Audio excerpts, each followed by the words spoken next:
Konsep otonomi daerah. Desentralisasi merupakan sebuah konsep yang mensyaratkan adanya pelimpahan wewenang dari pemerintah pusat kepada pemerintah di tingkat bawah untuk mengurus wilayahnya sendiri. Otonomi daerah pada dasarnya adalah hak, wewenang, dan kewajiban daerah untuk mengatur dan mengurus rumah tangganya sendiri.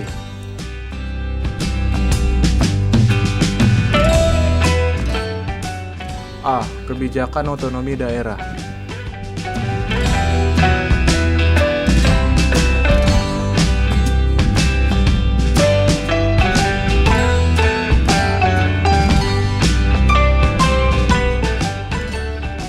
Satu. Perspektif pemerintah daerah.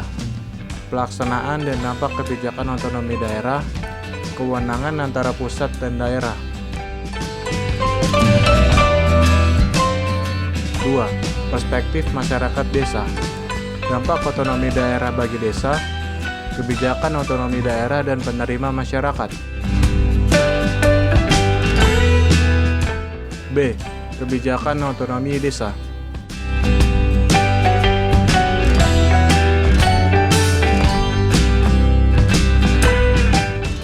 1.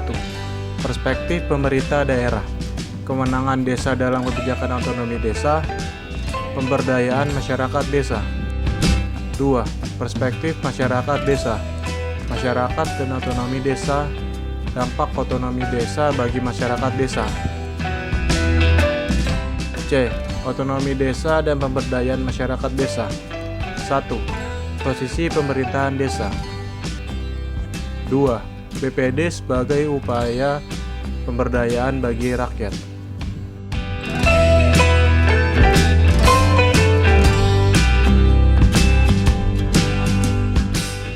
Pentingnya otonomi daerah bagi Indonesia.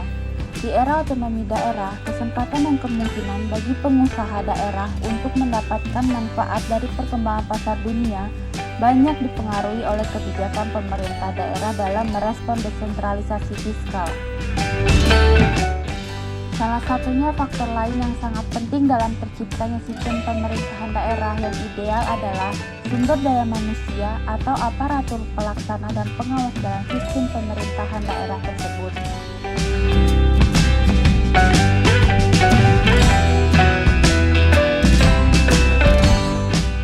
Landasan otonomi daerah desentralisasi di Indonesia. Undang-Undang Nomor 1 Tahun 1945.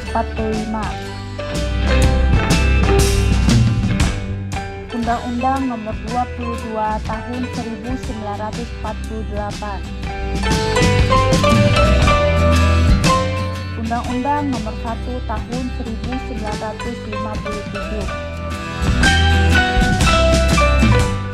Undang-Undang Nomor 18 Tahun 1965.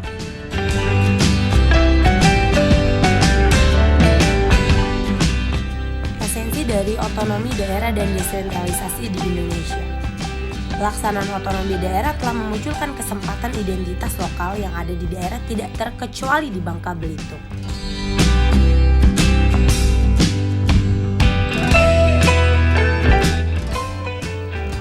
Ada dua pendekatan yang didasarkan pada dua provinsi. Any Child 2005.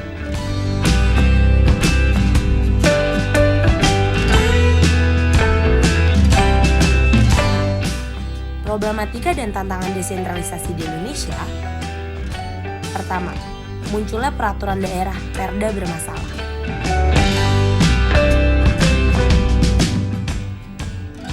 Yang kedua, anggaran daerah lebih banyak dialokasikan untuk belanja pegawai.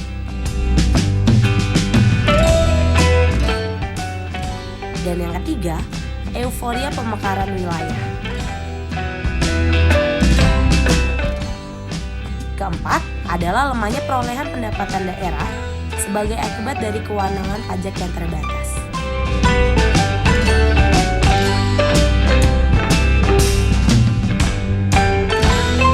Kelima, terkait adegan masalah integrasi pembangunan nasional baik dari aspek perencanaan maupun realisasi pembangunan. keenam adalah masalah persiapan aparatur pemerintah daerah untuk mengemban kewenangan yang dimilikinya. Ketujuh merupakan masalah yang berhubungan dengan kesenjangan pembangunan antar wilayah.